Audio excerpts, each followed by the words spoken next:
Welcome everyone to the Bombay Spine Society case of the month. Today we have a very esteemed colleague, Dr. Priyank Patel. So on to you, Priyank. Welcome. Thank you, Manish. This was a 38-year-old female who presented us with low back pain and leg pain. The leg pain was present even at rest. On examination, she was crouched. However, there was no neurological deficit and her bowel bladder was intact. She had no previous constitutional symptoms. The MRI showed a permeative lesion in the L4 body, which was encroaching on the epidural space. We had one pedicle which was completely involved and there was some soft tissue.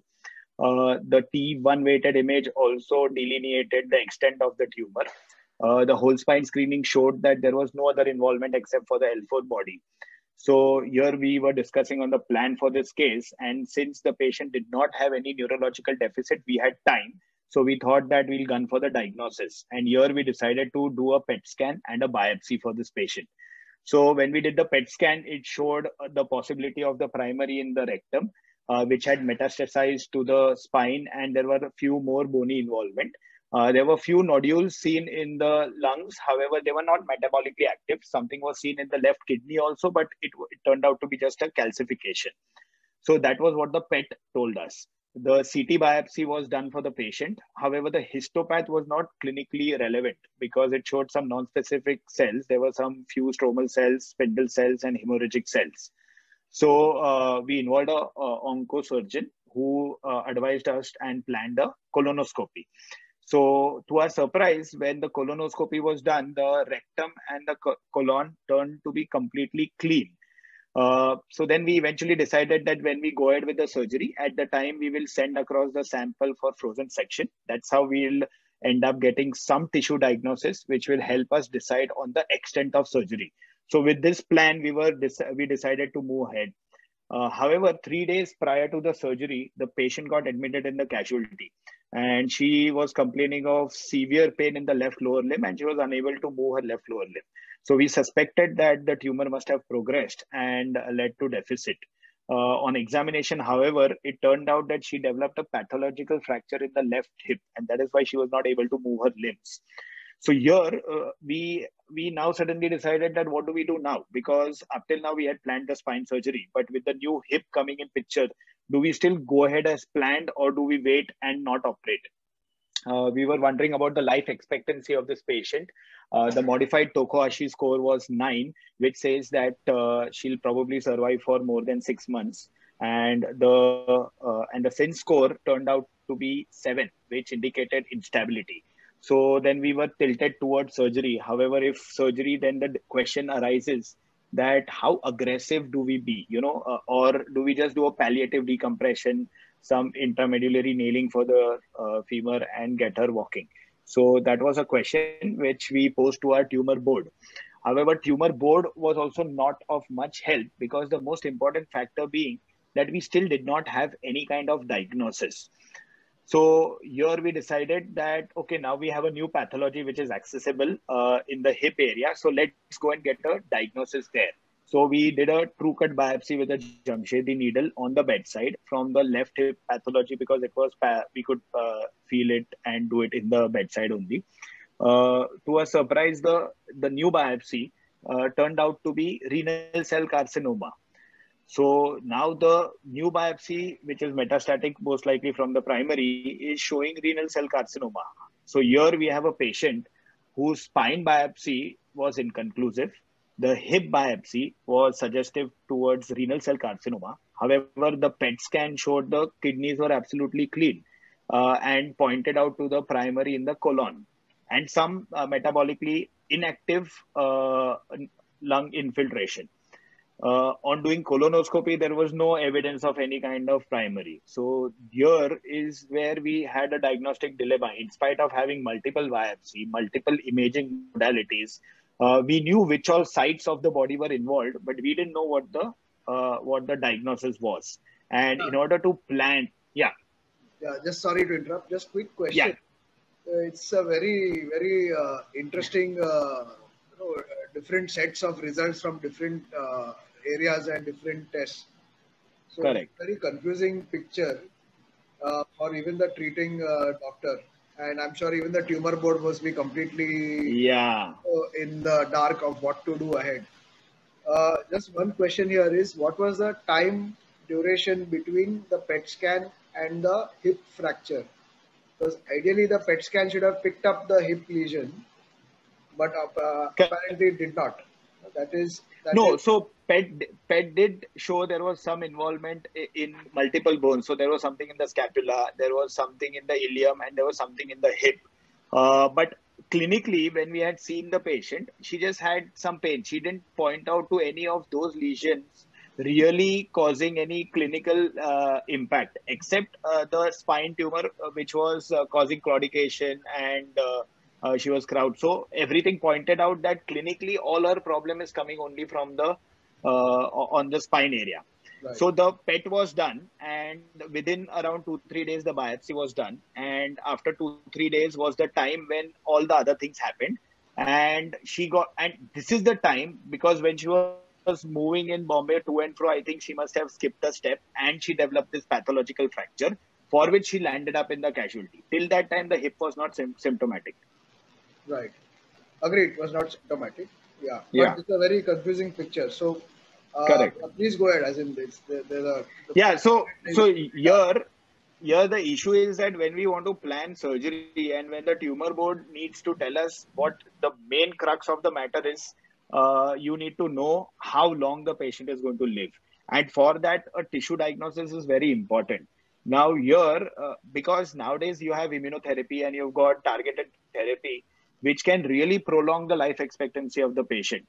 So here we were discussing what to do as far as the treatment, and with meeting the tumor board, the anesthetist, and the patient's relatives, we came to a consensus that since she's young, we'll go aggressive because we give her the benefit of doubt, because at the time of surgery we'll definitely get some tissue diagnosis, and if it is pro a long life expectancy, we wanted her to spend whatever few years of her life which is there walking. So the decision was for spine, we'll just do a decompression and stabilization and do a intralesional curettage with reconstruction. There was no point doing a en bloc spondylectomy, although although because already there were so many other involvements, and en bloc spondylectomy would have just increased the morbidity of the patient, giving a good local, a good local chance of less recurrence. So here we decided to go a little conservative. And for the hip, the decision was let's go aggressive. And instead of just doing an intramedullary nailing and cementing, let's go aggressive and do a megaprosthesis reconstruction. So for the hip, we did a one above, one below stabilization, and before that, we did a embolization.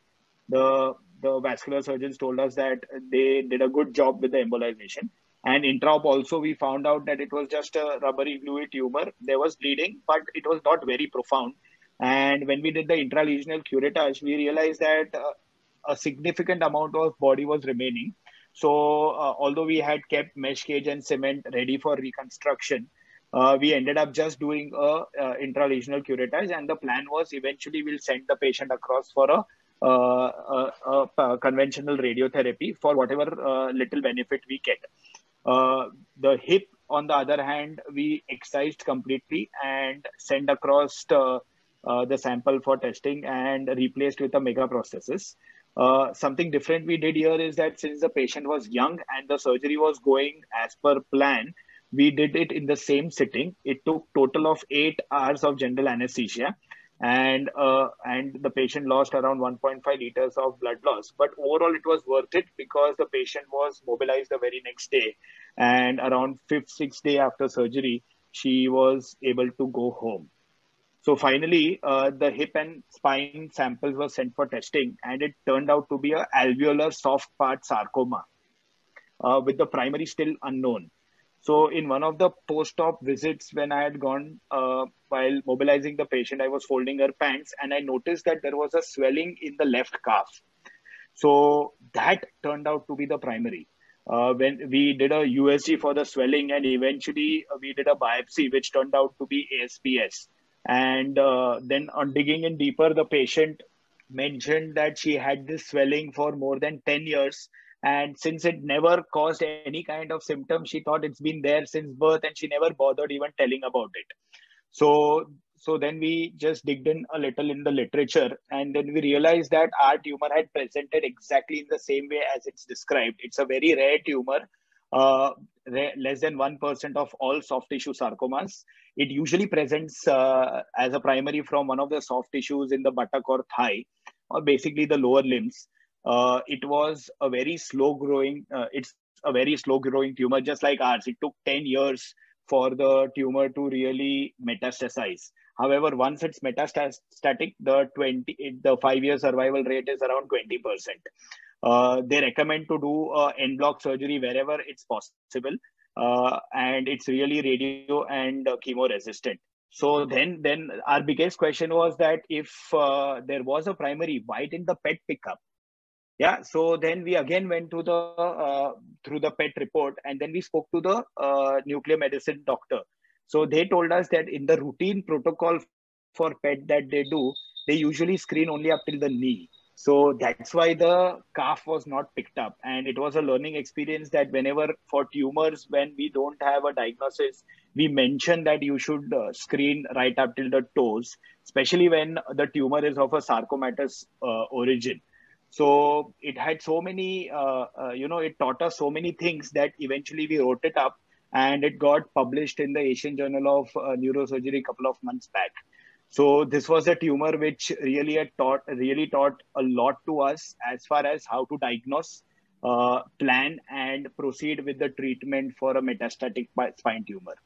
So that's all from my side. Thanks. Difficult to make decisions when you don't have diagnosis, so the general convention goes to you first establish the diagnosis and then go ahead. But many times we face in the spine that there is either a deficit or severe pain that you can't really spend time looking at the diagnosis. So yeah, as in ultimately you tried all your best to look at to get a good diagnosis, which eventually you got, and very rare pathology. And that's a great Very. learning point with regards to the PET scan. Frankly, I did not know that they don't do beyond the knees. So that's a great learning point. Before going, I would like to tell those few learning point.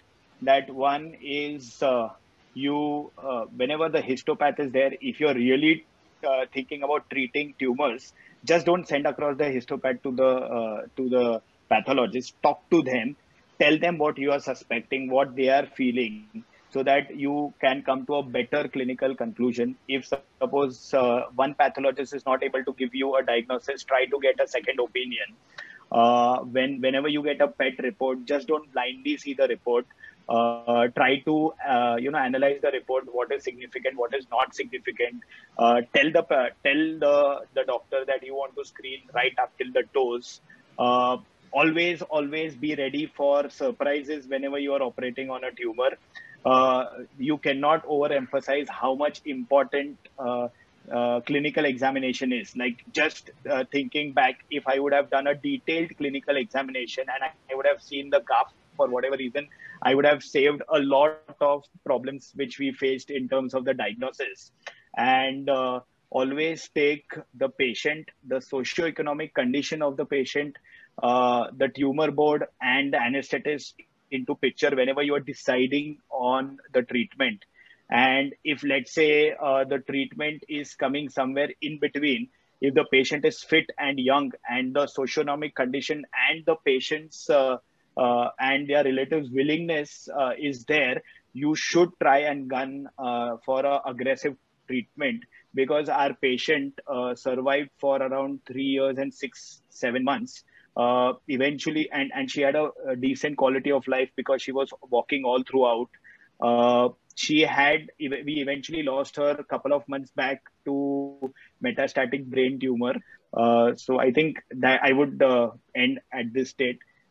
Thank you, Bombay Spine Society, for this opportunity to share my experience, which has been a really wonderful learning case for us.